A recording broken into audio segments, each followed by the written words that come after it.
நமக்கு இன்ஸ்டாகிராம்லையும் சரி யூடியூப்லையும் சரி அதிகமாக என்ன கமெண்ட்ஸ் வந்துச்சு அப்படின்னா, ஹெல்த் இன்சூரன்ஸ் அப்படிங்கிறது உண்மையாகவே ஸ்கேமா, ஹெல்த் இன்சூரன்ஸை நம்ம பை பண்ணலாமா அப்படிங்கிற கொஸ்டின் தான் நமக்கு அதிகமாக கமெண்ட்ஸில் வந்துச்சு. இந்த கொஸ்டினுக்கான ஆன்சரை நீங்கள் இந்த வீடியோ ஃபுல்லாக பார்க்குறீங்க அப்படின்னா நீங்கள் தெரிஞ்சுக்கலாம். ஃபர்ஸ்ட், ஹெல்த் இன்சூரன்ஸ் அப்படின்னா என்னன்னு சொல்லி நீங்கள் தெரிஞ்சுக்கணும். மோஸ்ட் ஆஃப் த பீப்புள்ஸ்க்கு ஹெல்த் இன்சூரன்ஸ் அப்படிங்கிறத பற்றி தெரிஞ்சிருக்கும். அந்த டேர்மை நீங்கள் அதிகமாக கேள்விப்பட்டிருக்க கூட வாய்ப்பு இருக்குது. ஆனால் சில பேர்த்துக்கு அதை பற்றி தெரியாது. ஹெல்த் இன்சூரன்ஸ் அப்படின்னா என்ன அப்படின்னா, நீங்கள் ஒரு குறிப்பிட்ட அமௌண்ட் மந்த்லி ஆர் இயர்லி பே பண்ணிட்டு வருவீங்க. உங்களுக்கு ஏதாவது ஒரு எமர்ஜென்சி சுச்சுவேஷனில் நீங்கள் ஹாஸ்பிட்டலில் அட்மிட் ஆகும்போது உங்களுடைய ஹாஸ்பிட்டல் பில்லை இன்சூரன்ஸ் கம்பெனியே பே பண்ணிடுவாங்க அப்படின்னு சொல்லலாம். பேசிக்காக நம்ம இதை தான் ஹெல்த் இன்சூரன்ஸ் அப்படின்னு சொல்லுவோம்.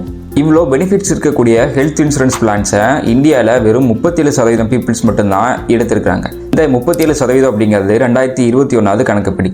இப்போ 2025 பார்த்தீங்க அப்படின்னா அது 37லேருந்து 40 வளர்ந்துருக்குமே தவிர அதிகபட்சமாக அதை தாண்டி இருக்காது அப்படின்னு நம்ம சொல்லலாம்.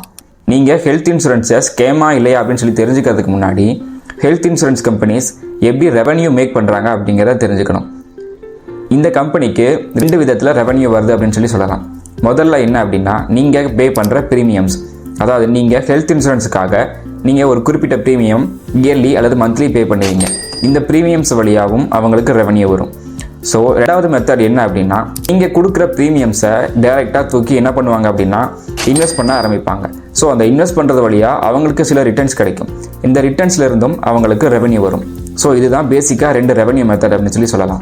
இப்போது பீப்புள்ஸ் ஏன் இதை ஸ்கேம் அப்படின்னு சொல்கிறாங்க அப்படிங்கிற ரீசனை பற்றி பார்த்தோம் அப்படின்னா, பீப்புள்ஸ் பிளைண்டாக எந்த ஒரு டாக்குமெண்ட்ஸுமே படிக்காமல் டைரெக்டாக ஒரு ஹெல்த் இன்சூரன்ஸ் பிளானை பை பண்ணிடுறாங்க அப்படின்னு சொல்லலாம். இந்த பிளான் எந்தெந்த டிசீஸ் எல்லாம் கவர் பண்ணும், எதெல்லாம் கவர் பண்ணாது அப்படிங்கிற பேசிக் நாலேஜுமே இல்லாமல் டைரெக்டாக ஏஜென்ட் சொல்கிறாங்க அப்படிங்கிற காரணத்துக்காக ஒரு இன்சூரன்ஸ் பிளானை பை பண்ணிடுறாங்க.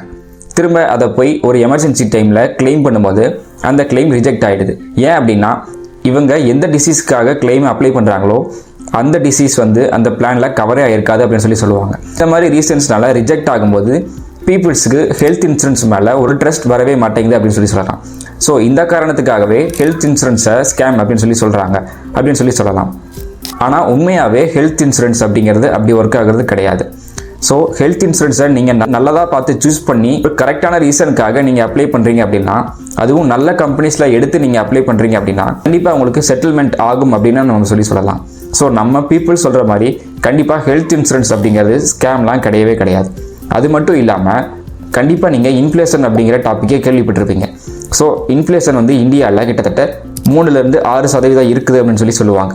ஆனால் நீங்கள் ஹெல்த்தோட இன்ஃப்ளேஷன் எவ்வளோன்னு சொல்லி பார்த்தீங்க அப்படின்னா 10-14% இருப்பா அப்படின்னு சொல்லலாம். அதாவது நீங்கள் ஒரு ஹார்ட் சர்ஜரிக்காக இன்னைக்கு 10,000 ரூபாய் பே பண்ணுறீங்க அப்படின்னா அடுத்த ஒரு 10 வருஷத்தில் கிட்டத்தட்ட 10 லட்சம் பே பண்ணுற மாதிரி இருக்கும். இந்த கணக்கை நான் ஒரு எக்ஸாம்பிளாக சொல்கிறேன். இது அக்யூரேட் வேல்யூ கிடையாது. குறைஞ்சபட்சம் நீங்கள் இன்ஃப்ளேஷனை பீட் பண்ணணும் அப்படின்னாலே நல்ல ஹெல்த் இன்சூரன்ஸ் பிளானை எடுத்துருக்கணும். ஸோ அப்படி நீங்கள் நல்ல ஹெல்த் இன்சூரன்ஸ் பிளானை எடுக்காமல் டைரெக்டாக போய் ஏதாவது ஒரு சர்ஜரிக்காகவோ ஏதாவது ஒரு மெடிக்கல் எக்ஸ்பென்சஸ்க்காகவோ அட்மிட் ஆகுறீங்க அப்படின்னா கண்டிப்பாக இப்போ இல்லைனாலும் ஃப்யூச்சரில் அதோட வேல்யூ பல மடங்கு அதிகமாக இருக்கும் அப்படின்னு நம்ம சொல்லலாம். நீங்கள் ஒரு நல்ல ஹெல்த் இன்சூரன்ஸை வாங்க போகிறீங்க அப்படின்னா அந்த இன்சூரன்ஸில் என்னென்ன கவர் ஆகுது, என்னென்ன கவர் ஆகிருக்காது, அதோட வெயிட்டிங் பீரியட்ஸ் என்னென்ன அப்படிங்கிறத எல்லாத்தையுமே நீங்கள் படிச்சுட்டு அதுக்கப்புறமா வாங்கினீங்க அப்படின்னா தான் நீங்களும் ஸ்கேம் அப்படின்னு சொல்ல மாட்டீங்க. ஹெல்த் இன்சூரன்ஸில் என்னென்ன பார்க்கணும் அப்படின்னு தெரியல, இதுக்காக ஒரு ஃபுல் வீடியோ மேக் பண்ணுங்க அப்படின்னு நீங்கள் நினைக்கிறீங்க அப்படின்னா கண்டிப்பாக கீழே கமெண்ட் பண்ணுங்கள். நாங்கள் அதுக்காக ஒரு ஃபுல் வீடியோ மேக் பண்ணுறோம். உங்களுக்கு இந்த வீடியோ பிடிச்சிருக்கும்னு நினைக்கிறேன். வீடியோ பிடிச்சிருந்துச்சு அப்படின்னா லைக் பண்ணிக்கோங்க. இந்த மாதிரி ஃபினான்ஸ் ரிலேட்டட் கண்டென்ட்டில் நிறைய வீடியோஸ் பார்க்கணும்னு நினைக்கிறீங்க அப்படின்னா இப்போவே நம்ம பேஜை ஃபாலோ பண்ணி வச்சுக்கோங்க. உங்கள் ஃப்ரெண்டும் இதே மாதிரி ஹெல்த் இன்சூரன்ஸை ஸ்கேம்னு சுற்றிட்டு இருந்தார் அப்படின்னா அவருக்கு இந்த வீடியோவை ஷேர் பண்ணுங்கள்.